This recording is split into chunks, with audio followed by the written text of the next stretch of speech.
Hello friends, मैं हूं अमित प्रताप सिंह। आज मैं आपको सिखाने चल रहा हूं। आज के लेक्चर में मैं आपको सिखाऊंगा kinematic equation with uniform acceleration by the calculus method. देखो फ्रेंड्स, इसका दो मेथड दिया हुआ बुक में। एक तो दिया हुआ है ग्राफिकल मेथड, हम ग्राफ बना करके इक्वेशन फाइंड करते हैं, और दूसरा एक एग्जांपल 2.2 चैप्टर नंबर 2 में 2.2 जो एग्जांपल है वह कैलकुलस मेथड से डिराइव करना होता है kinematic equation with uniform acceleration. यह बच्चों को थोड़ा सा हार्ड लगता होगा, हो सकता है आपको समझ में नहीं आता हो, तो आज मैं आपको अच्छी तरह से एक्सप्लेन करने चल रहा हूँ। आइए मेरे साथ सीखिए और नोटबुक और पेन लेकर के सभी 11 साइंस स्ट्रीम के स्टूडेंट्स मेरे साथ ये टॉपिक सीखेंगे। आइए शुरू करते हैं। Standard 11 physics chapter number 2 example number 2.2 kinematic equation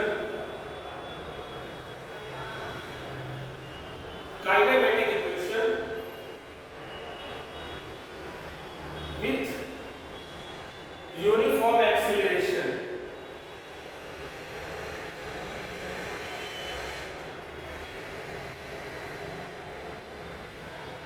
देखो फ्रेंड्स, इसमें सबसे पहले आपको ध्यान रखना है, हम सबसे पहले फर्स्ट नंबर इक्वेशन जो है उसको डिराइव करेंगे।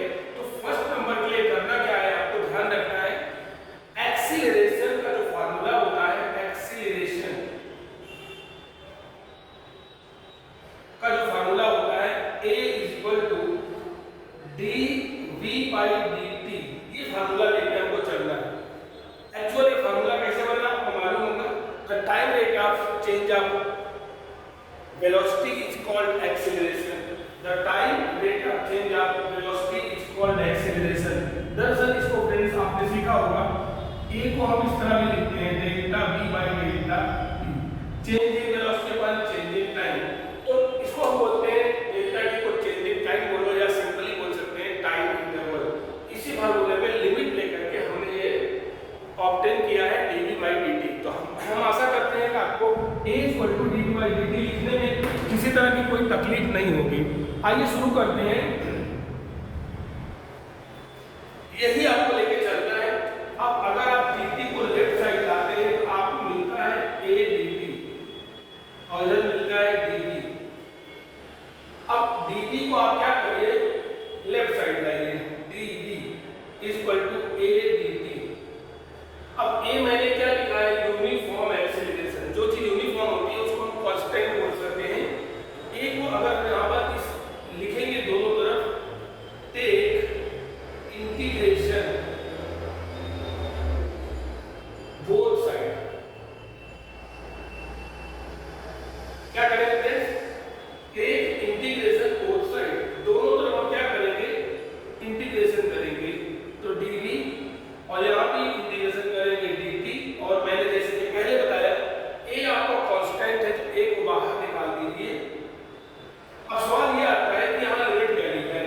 तो अगर हम पार्टिकल को t = 0 टाइम से हमने काउंट करना शुरू किया उसके फंक्शन को, यहाँ 0 लेंगे और यहाँ t टाइम रखेंगे, और इनिशियल वेलोसिटी को हम नाम देंगे v0, यहाँ नाम देंगे v। तो आपको ध्यान रखना है फ्रेंड्स, लिमिट क्या लेना है, v0 और v लेना है। v0 क्या है, इनिशियल वेलोसिटी, और v क्या है, आपका फाइनल वेलोसिटी। और उसके बाद अगर हम बात करें, 0 क्या है, इनिशियल टाइम, t क्या है, फाइनल टाइम। इस तरह आपने देखा, यहाँ पर हमने ले लिया है। अब आगे बढ़ते हैं, थोड़ा सा आगे बढ़ेंगे।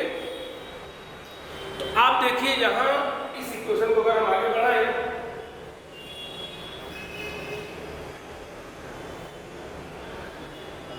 यहाँ पर इंटीग्रेशन करना है। इंटीग्रेशन में रूल होता है कि जब भी ऐसा लिखा हो dx, आप हमेशा याद रखिए वहां पर हम dx का इंटीग्रेशन हमेशा हम क्या लेते हैं, x लेते हैं।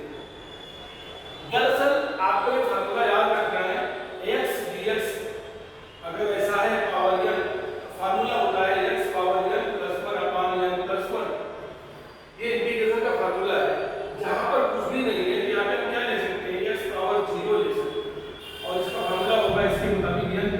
0 प्लस 1 और नीचे आएगा n प्लस 1, तो क्या आएगा 0 plus 1 it means x upon 1 means x। तो मैंने जब यहाँ पे इंटीग्रेशन dx dv है तो क्या लिखेंगे, v लिखेंगे, जैसे कि इंटीग्रेशन dv था dx था तो हमने x लिखा, इस तरह यहाँ dv के लिए हम क्या लिखेंगे, v लिखेंगे और ऊपर अपर लिमिट नीचे लोअर लिमिट v नॉट और यहाँ b और यहाँ पे आएगा आपका a और यहाँ पर इंटीग्रेशन कुछ नहीं है तो सेम, अगर dt है तो क्या लिखा जाएगा t, जैसे मैंने पीछे सिखाया अपर लिमिट लोअर लिमिट, यहाँ पर t हो जाएगा। इस तरह यहाँ से अगर हम v यहाँ पे v की प्लेस रखेंगे अपर लिमिट माइनस लोअर लिमिट तो v की प्लेस v नॉट भी लिखा जाएगा और यहाँ पर a और यहाँ पर t है, एक बार upper limit minus lower limit आप देख सकते हैं v minus v naught equal to at, इसको हम सिंप्लीफाई करेंगे तो v equal to v not plus at। यह एक फर्स्ट इक्वेशन हमको मिल गया, इसके लिए काइनेमेटिक इक्वेशन के लिए। तो काइनेमेटिक इक्वेशन का फर्स्ट इक्वेशन हमने डिराइव किया v equal to v not plus at। आप देख सकते हैं ये पहला इक्वेशन आपके सामने बोर्ड पर दिख रहा है। तो फ्रेंड्स एक बार इसको आप ध्यान से समझ लीजिए फिर आगे बढ़ते हैं। हमने एक्सीलरेशन लिया है a equal to D V by D T, फिर डी टी को लेफ्ट साइड ले आए a D T equal to D V, नीचे आया D V equal to a D T. इस तरह आपने देखा यहाँ पर हमने ठीक है डिराइव किया फार्मूला। अब आगे बढ़ते हैं, देखते हैं सेकेंड इक्वेशन कैसे डिराइव होता है। एक बार देखते हैं सेकेंड इक्वेशन कैसे डिराइव होता है। अगर हम सेकेंड इक्वेशन की बात करते हैं तो सेकेंड इक्वेशन को हम यहाँ पे नंबर जोड़ा लेंगे और इसके लिए फ्रेंड्स याद रखना है, आपका फार्मूला लेना है वेलोसिटी का dx by dt, dx by dt। अब देखिए आप dt को इधर लेके आएंगे तो v dt होगा तो यहाँ पे आएगा dx। आप सबको पता है डिस्प्लेसमेंट अपॉन टाइम को वेलोसिटी बोलते हैं, तो dx बाई dt को वेलोसिटी बोलेंगे। इसको सीधा कर दीजिए तो क्या आएगा dx equal to v dt। जैसा पीछे मैंने सिखाया v का फार्मूला फर्स्ट इक्वेशन से अगर आप लेंगे v equal to v not plus at मिलेगा, क्या मिलेगा v equal to v not plus at मिलेगा। ये वैल्यू यहाँ पे रखेंगे आपको मिलेगा dx equal to v not plus at, ठीक है, और ये dt लगा रहेगा, v के प्लेस पे हमने v नॉट प्लस at लिख दिया। अब take integration both side, take integration both side, तो क्या होगा आप देख सकते हैं दोनों तरफ हम क्या करेंगे इंटीग्रेशन करेंगे, क्या करेंगे दोनों तरफ हम क्या करेंगे इंटीग्रेशन करेंगे। अब आगे बढ़ते हैं, dx पर इंटीग्रेशन कीजिए और यहाँ पर v आपका है v नॉट पर कीजिए और देखिए dt ब्रैकेट के अंदर दोनों टर्म के पास जाएगा v not dt, v not constant है बाहर निकाल दीजिए dt। अब बोलो कि v नॉट कांस्टेंट हमने क्यों लिया, क्योंकि इनिशियल वेलोसिटी तो चेंज होने वाली है नहीं, बॉडी या पार्टिकल जिस स्पीड से स्टार्ट किया है अपना मोशन वो कांस्टेंट माना जाएगा, v नॉट को कांस्टेंट लेंगे और यहाँ पर आपका बचेगा a dt। a मैंने लिख दिया यूनिफॉर्म एक्सेल, a बाहर चला आएगा यूनिफॉर्म है जो कांस्टेंट है और यहाँ पे आएगा d। अब आप देख सकते हैं और t लगा हुआ है तो यहाँ लगा दीजिए, इसका लिमिट लिखिए x नॉट x और यहाँ पे आएगा 0 t, टाइम के लिए 0 t 0 t, जैसा पीछे वाले क्वेश्चन मैंने किया था। इनिशियल पोजीशन फ्रेंड्स हमने यहाँ पे x नॉट लिया है और फाइनल पोजीशन हमने x लिया है, यानी पार्टिकल जो जिस स्थान से चलना शुरू किया था उसकी पहली पोजीशन x नॉट थी और जहां पर मोशन का स्टॉप हो गया वहां x। आगे बढ़ते हैं, देख सकते हैं यहाँ पर ये बन जाएगा आपका कुछ भी नहीं है, मैंने पीछे सिखाया भी आपको x लिया जाएगा अपर लिमिट लोअर लिमिट, यहाँ पर v नॉट है यहाँ भी कुछ नहीं है तो t आएगा अपर लिमिट लोअर लिमिट और फिर यहाँ पर a और यहाँ पर t है, फार्मूला मैंने सिखाया था कि आपको क्या होगा t पर 2 पावर आएगा, t पावर 1 है तो 1 प्लस 1 अपान 1 प्लस 1, जैसा कि फार्मूला सिखाया था t square by 2 0 to t। इस तरह यहाँ पे final minus initial, final minus initial, यहाँ v नॉट यहाँ t माइनस 0 प्लस हाफ, देखिए हाफ बाहर निकाल दे रहा हूँ मैं, एक बार टी स्क्वायर रखिए और एक बार 0 x minus x not is equal to T not T, 0 आप इग्नोर कीजिए, plus half A T square, 0 ignore कीजिए। ये आपका बन गया सेकेंड क्वेश्चन। क्या बन गया? सेकेंड क्वेश्चन बन गया। This is called second equation of motion. This is called second equation of motion. हमने फर्स्ट और सेकेंड दोनों इक्वेशन हमने डिराइव किया है। अब हम फ्रेंड्स बात करेंगे थर्ड नंबर इक्वेशन की। आइए फ्रेंड्स जानते हैं थर्ड इक्वेशन कैसे हम डिराइव करेंगे।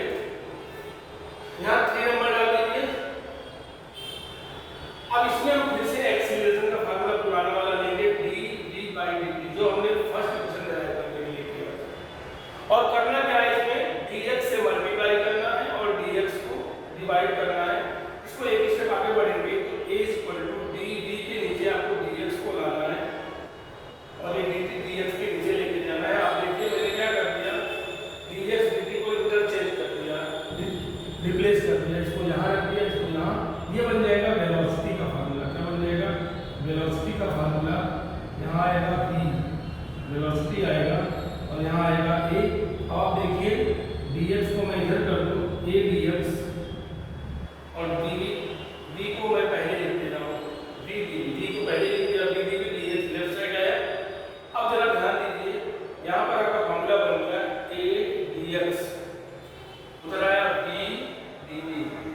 इंटीग्रेशन करेंगे, यहाँ पर देखिए एक कांस्टेंट है बाहर आएगा, इनिशियल पोजीशन फाइनल पोजीशन, यहाँ पर इनिशियल वेलोसिटी फाइनल वेलोसिटी, क्योंकि यहाँ पे ऑपरेटर v है तो v के फॉर्मूले में, v के फॉर्मूले हम लिमिट लिखेंगे तो a, और यहाँ पर देखिए dx है तो क्या आएगा x, और यहाँ देखिए v है तो क्या आएगा b स्क्वायर बाई 2 आएगा, अपर लिमिट लोअर लिमिट, यहाँ पर एक बार अपर लिमिट एक बार लोअर लिमिट इस तरह लिख दीजिए, और यहाँ देखिए 1/2 बाहर आएगा तो b square minus b not square, upper limit minus lower limit इस तरह लिखेंगे। इस 2 को आप बाहर लेफ्ट साइड कर दीजिए, तो बन जाएगा 2ax माइनस एक्स नॉट, और इधर आपका आएगा b square minus b not square. ये फ्रेंड्स बन गया आपका तीसरा इक्वेशन। क्या बन गया? थर्ड इक्वेशन आपका एक्सेलरेटेड मोशन। इस तरह फ्रेंड्स मैंने तीनों इक्वेशन आपको डिराइव करके दिया। एक कैलकुलस मेथड था, इसको आप अच्छी तरह से बार बार रिपीट कीजिए, बार बार प्रैक्टिस कीजिए मेरे साथ इस वीडियो में। अगर वीडियो आपको पसंद आए फ्रेंड्स तो मेरे चैनल को सब्सक्राइब जरूर करना और अपने फ्रेंड्स को भी शेयर करना।